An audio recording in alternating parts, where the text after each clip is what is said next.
नमस्कार, आप देख रहे हैं ब्रेकिंग बिहार। अभी हम हैं नया टोला में कोचिंग संचालक कौशलेंद्र जी के यहाँ। इनसे जानेंगे कि जो बराबर बिहार के मुख्यमंत्री श्री नीतीश कुमार जी और जदयू के राष्ट्रीय अध्यक्ष ललन सिंह का नाम है कि आज से 15 साल 17 साल पहले बिहार की क्या स्थिति थी। आप बुजुर्गों से पूछिए, आप पुराने लोगों से पूछिए, जो लोगों को बिहार में विकास नज़र नहीं आ रहा है, आप पुराने लोगों से बात करके देखिए, तब आपको समझ में आएगा कि पहले का बिहार कहाँ था और अब का बिहार कहाँ है। इसी कड़ी में हम जानने के लिए नया टोला में पहुँचे हैं कौशलेंद्र सर के यहाँ और इनसे जानेंगे कि तब लालू जी के समय कोचिंग की, शिक्षा की क्या स्थिति थी और आज जब नीतीश कुमार जी का कार्यकाल का 17वां साल जा रहा है तब ये लोग क्या फील कर रहे हैं। सर, आपका ब्रेकिंग बिहार में स्वागत है। धन्यवाद सर। मेरा नाम कौशलेंद्र कुमार हुआ और मैंने दोनों ही शासनकाल को बड़ा करीब से देखा है। आप सर किस क्लास के बच्चों को पढ़ाते हैं? मैं 11th 12th और जेई के लेवल के बच्चों को पढ़ाता हूँ, मैथ्स पढ़ाता हूँ। कितने साल से सर आप कोचिंग चला रहे हैं? लगभग 16-17 साल से चला रहे हैं सर। 16 जी सर। मेरा पठन पाठन का जो कार्यक्रम था वो लालू यादव के राज रीजन में रहा और पढ़ाने का जो कार्यक्रम हुआ वो नीतीश जी के शासनकाल में हुआ। मैं दोनों के बीच के तुलनात्मक अंतर को बड़े आराम से समझ सकता हूं और समझा भी सकता हूं। जब हम पढ़ने के लिए पटना आए थे उस समय की जो स्थिति थी और आज की जो स्थिति है, इसमें कहीं से कोई दो राय नहीं है हमें यह कहते हुए कि आज हम बेहतर स्थिति में हैं। अब सवाल ये उठता है कि उस समय स्थिति खराब कैसे थी, और मैं कौन होता हूँ ये कहने वाला कि उस समय स्थितियाँ खराब थी, लेकिन चीज़ें दिखती थी।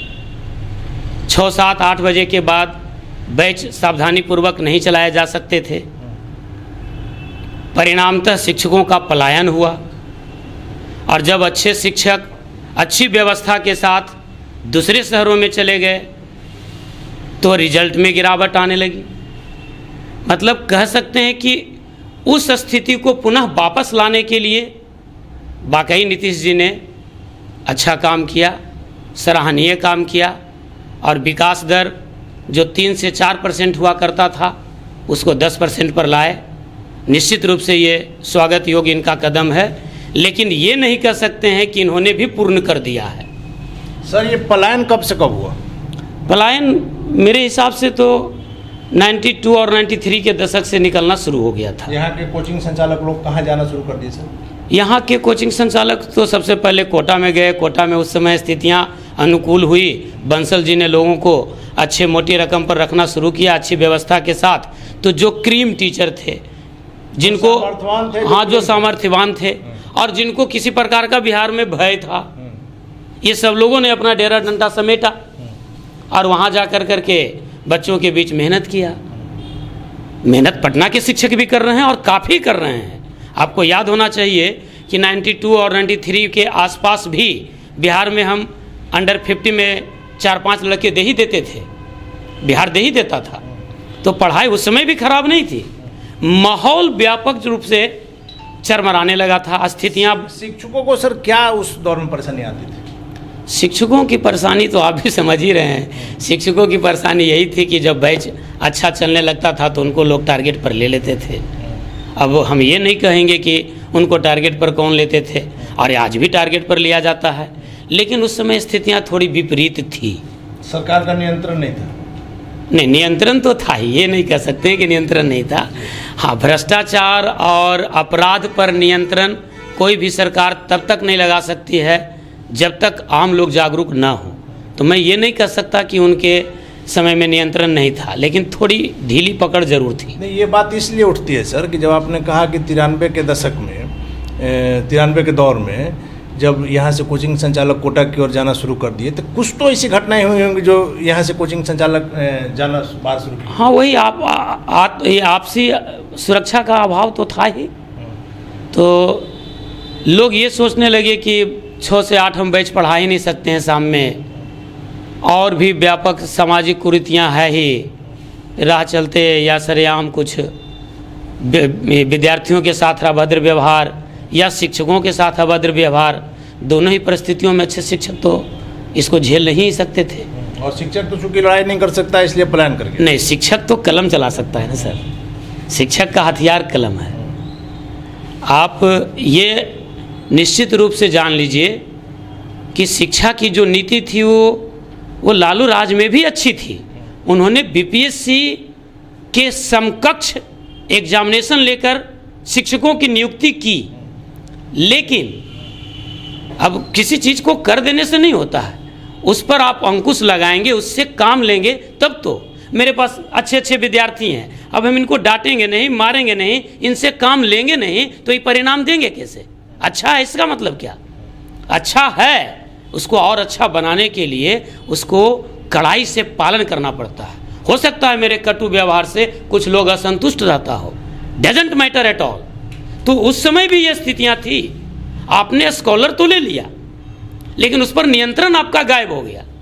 इसी को लोग कहते हैं कि आपराधिक प्रवृत्ति बढ़ना, लोग इसी को कहते हैं। ऐसा नहीं है। लालू जी का शासनकाल को भी हमने देखा है, उन्होंने दबे कुचले का आवाज दिया, उनकी आवाज लोगों को जरूरत पड़ी, उससे आगे बढ़ा, लेकिन उनको जो मुख्य चीज थी अंकुश लगाना, नियंत्रण लगाना, उस पर कहीं ना कहीं कमी रह गई। ये तो मैंने अधिकारियों पर या नेताओं पर अंकुश? अब तो दोनों ही बातें थी सर। नेता लोग कुछ ज़्यादा ही मतलब पजामा पहन के ज़्यादा फैलता था नेता। हाँ बिल्कुल बिल्कुल बिल्कुल बिल्कुल, उसको कह सकते हैं आप कुकुरमुत्ते की तरफ फैल जाना।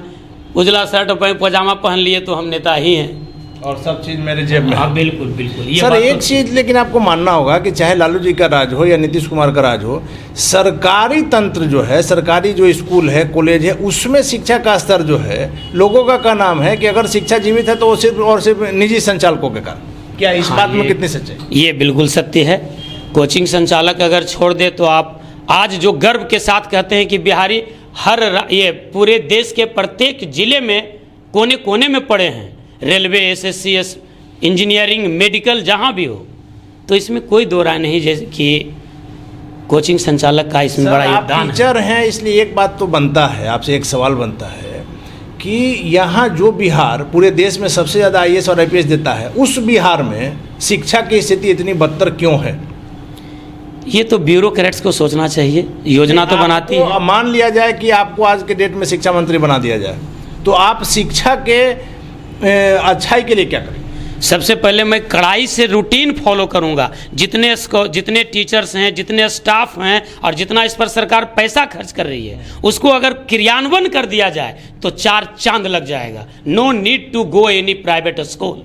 आपके का नाम है कि सरकार जो है एजुकेशन के लिए पैसा भी बहुत दे रही है, लेकिन उसका मॉनिटरिंग सही ढंग से नहीं हो रहा है। सही जगह जहां उसको लगना चाहिए वो नहीं लग रहा है, जिस कारण से शिक्षा की स्थिति बदहाल है। एग्जैक्टली, एकदम बिल्कुल यही मैं कहना चाह रहा हूँ। स्कूल में हैं आप 45-45 मिनट का भी क्लास लगाते हैं तो आप सुनिश्चित कीजिए कि स्कूल में 8 क्लास होना ही चाहिए। जब शिक्षक सैलरी ले रहे हैं, उनको 50-60 हज़ार रुपये की सैलरी जा रही है और वो बच्चों का मूल्यांकन नहीं कर पा रहे हैं, समय पर स्कूल नहीं जा रहे हैं, उनको सैलरी किस बात का इतना? और मान ली सैलरी दे रहे हैं तो आप एहसान नहीं कर रहे हैं। मैं सरकार को भी कहना चाहता हूँ, आप एहसान नहीं कर रहे हैं। आप किसी से काम लेंगे तो सैलरी तो देंगे ही। हाँ, अंतर कहाँ है? जब आप सैलरी दे रहे हैं तो उनसे काम लीजिए। काम कौन करवाएगा? डिस्ट्रिक्ट एजुकेशन ऑफिसर करवाएंगे। वो कैसे करवाएंगे? तो जो वार्ड लेवल तक का हमारा पंचायती व्यवस्था है, उनको साथ लीजिए, उनसे सपोर्ट लीजिए, निगरानी करवाइए, हर जगह निगरानी करवा करके उन पर अंकुश लगवाइए। सर लेकिन लालू राज में चरवाहा विद्यालय था और नीतीश जी के राज में जो है विद्यालय सिर्फ खिचड़ी बनाने का जगह रह गया है।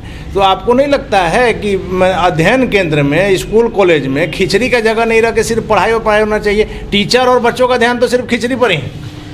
हाँ, ये बात सही है, लेकिन ये इतना आसान मुद्दा नहीं है जिसको 2-4 मिनट में डिस्कस किया जा सके। जहाँ तक चरवाहा विद्यालय की जानकारी मुझे है तो उस समय की जो स्थितियाँ थी, उस समय लालू जी के मन में ये था कि हम कुछ ऐसे दबे कुचले लोग जो स्कूल नहीं जा सकते हैं, उनके लिए एक हम आवास बनाएं। हालांकि बाद में उसे चरवाहा विद्यालय का नाम दे दिया गया। रही बात खिचड़ी का, वर्तमान में जो है, तो ये इसका शुरुआत केंद्र सरकार ने किया था। हमको लगता है माननीय रघुवंश बाबू के नेतृत्व में हुआ था, जब वो ग्रामीण विकास मंत्रालय बने थे। सर किसी के नेतृत्व में हुआ था वो मैटर नहीं करता है। बात ये है कि जब बच्चा स्कूल जा रहा है तो वो खिचड़ी खाएगा या पढ़ाई करेगा? इसके पीछे उनका लॉजिक ये था कि सरकारी स्कूल में बच्चे जाना कम हो गए थे, खिचड़ी के तो प्रलोभन के तौर पर उन्होंने ये योजना तय किया। मतलब शुरू से बच्चों में घूस की प्रवृत्ति डालना। ये हम नहीं, बच्चे तो भगवान का रूप होते हैं। बच्चे में ये बात नहीं है कि उनको हम खिचड़ी दे करके उनको बुला रहे हैं। सोच तो सरकार की पॉजिटिव ही थी कि बच्चे आएंगे तो पढ़ेंगे, लेकिन उसको दुरुपयोग किया जाने लगा। अब शिक्षक लोग और उसमें शिक्षकेतर कर्मचारी खाना बनाने के काम में ही जुट गए। सर, आप सरकार के विरुद्ध नहीं कुछ बोले, लेकिन ये आपको भी पता है कि सरकारी स्कूल में क्या होता है। आज आपके सामने इतने जो बच्चे बैठे हुए हैं, अगर इनका स्कूल कॉलेज में सही ढंग से पढ़ाई होता तो क्या ये कोचिंग में आते हैं? नहीं, ऐसा तो नहीं है। आपको याद होगा कि पटना में कोचिंग का शुरुआत शायद 1972 से ही हुआ था, और उस समय स्कूल और कॉलेज की व्यवस्था भी अच्छी थी।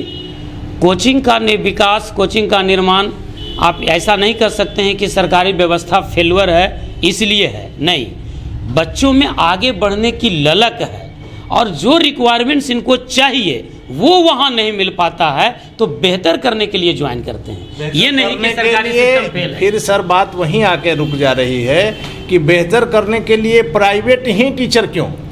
हाँ, ये सवाल तो गंभीर है, जिसका जवाब आप लोगों को ढूंढना होगा। आप मीडिया बंधु हैं, समाज से भी मिलते हैं। सीधा सीधा अर्थ यही निकल रहा है कि प्राइवेट में बच्चों को ज़्यादा नज़र आ रहा है संभावना, जिसके कारण वो अपना पैसा खर्च करके और प्राइवेट टीचर के पास जाते हैं। हाँ, ये तो सत्य है। संभावना तो उनको लगता है, उन्हें लगता है कि मैं फलाने व्यक्ति के पास जाऊंगा तो शायद मेरा करियर बन जाएगा। उनके मन में जिस उम्र के बच्चों को आप पढ़ा रहे हैं वे सभी मैच्योर्ड हैं और अपना अच्छा बुरा समझ सकते हैं। तो कहीं ना कहीं सर ये बात आई कि क्या लालू राज हो, क्या नीतीश की राज हो, लेकिन एजुकेशन थोड़ा बहुत सुधरा हो, लेकिन ले दे के बुरा स्थिति है।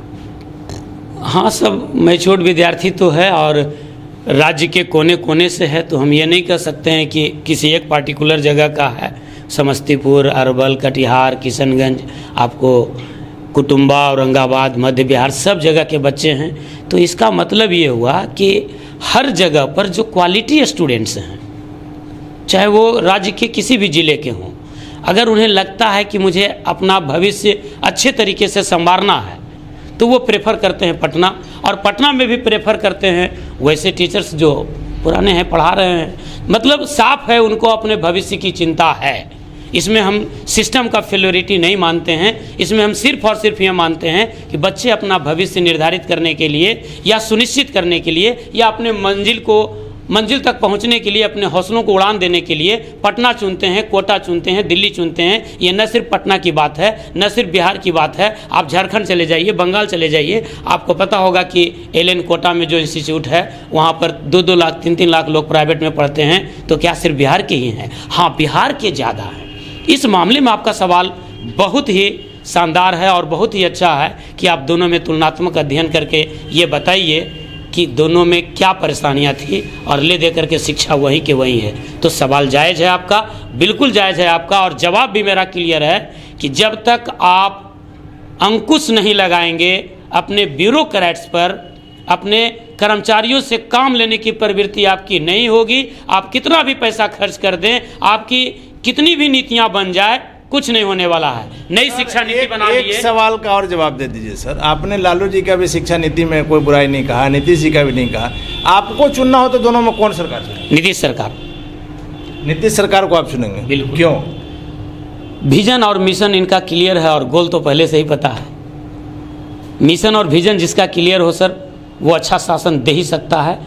मुझे इस बात की मतलब कोई आत्मसंतुष्टि नहीं है कि मुझे क्या मिला। सर, आप ये बात वैसे दौर में कह रहे हैं जब कोरोना काल में कोचिंग संचालकों पर सरकार का ध्यान एकदम से नहीं रहा। हाँ, बिल्कुल नहीं रहा है। मैंने कोचिंग एसोसिएशन का स्थापना भी किया, और कई बार हमारी सरकार से लड़ाई भी हुई। हमने अपनी मांग को रखने के लिए गया, वो एक अलग बात है। कोरोना पीरियड था, बचाव भी ज़रूरी था। सरकार के कदम से कदम मिलाकर हम लोग चले भी, उनके गाइडलाइंस को फॉलो भी किए, और जब सरकार के मार्गदर्शन में खोलने का आदेश हुआ तो उचित मार्गदर्शन में मास्क, सैनिटाइज़र, ये सब व्यवस्था के साथ हम लोग पढ़ाना शुरू किए। तो शिक्षा तो है ही, स्वास्थ्य और शिक्षा दोनों साथ होनी चाहिए, और इसमें कोई दो राय नहीं कि नीतीश जी हमारे नज़र में अच्छा है। धन्यवाद। तो ये थे कौशलेंद्र सर। हमारा काम है आप तक लोगों की बात पहुंचाना, समाज के वैसे प्रबुद्ध जन जो समाज में एक जगह रखते हैं, एक स्थान रखते हैं, वैसे लोगों से हमने ठाना है ये बात करने का कि बिहार में लालू राज बेहतर था या नीतीश कुमार जी बेहतर है। फैसला आपको करना है। खबरों का सिलसिला जारी है, आप बने रहें ब्रेकिंग बिहार के साथ।